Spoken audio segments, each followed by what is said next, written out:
د البروج مبارکه سوره چې د قرآن عظیم شان 85مه سوره ده په مکې معظمې کې را نازله شوې ده. 22 مبارک آیاتونه لري. تلاوت او پښتو ترجمه یې له لومړي آیت څخه اورئ. بسم الله الرحمن الرحيم والسماء ذات البروج واليوم الموعود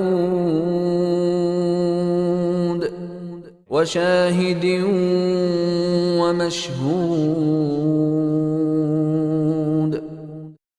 قسم دی په کلکو برجونو لرونکي آسمان او قسم په هغه ورځ چې د هغې وعده کړای شوې ده او قسم په لیدونکي او هغه څه چې لیدل کیږي.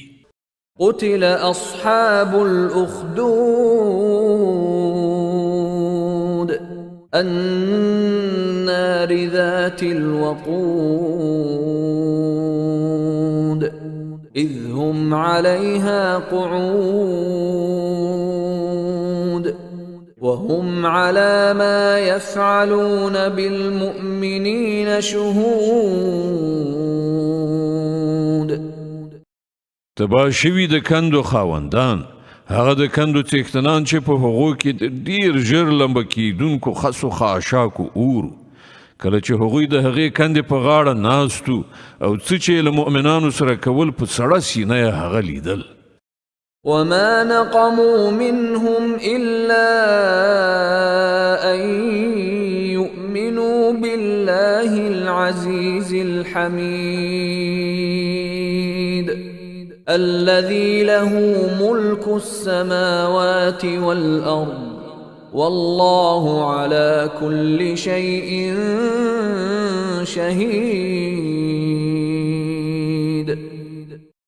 او له هغو مؤمنانو سره د هغو دښمني له دې پرته په نور څه نه وه چې هغوی په هغه خدای ایمان راوړی و چې برلاس او په خپل ذات کې په خپله ستایل شوی دی چې د آسمانونو او ځمکې د پاچاهۍ څښتن دی او هغه خدای هر څه ګوري.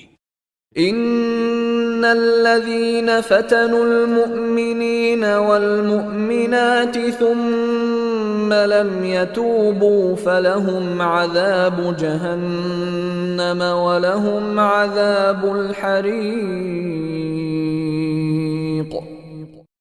بشکه هو کسانو چې په مؤمنانو نارینه او مؤمنانو ښځو ظلم او تیری وکړ او بیا یې ورڅخه توبه ونه ویستله هرومرو د هغو لپاره د دوزخ عذاب دی او د هغو دپاره د سوځېدو سزا ده. إن الذين آمنوا وعملوا الصالحات لهم جنات تجري من تحتها الأنهار ذلك الفوز الكبير. کومو خلکو چې ایمان راوړی دی او ښه عملونه یې کړي دي هرومرو د هغو لپاره د جنت باغونه دي چې د هغو لاندې به ویالې بهیږي. دا دی ستر بریالیتوب. إن بطش ربك لشديد. په حقیقت کې ستاسې د پروردګار نیونه ډیره سخته ده. إنه هو يبدئ ويعيد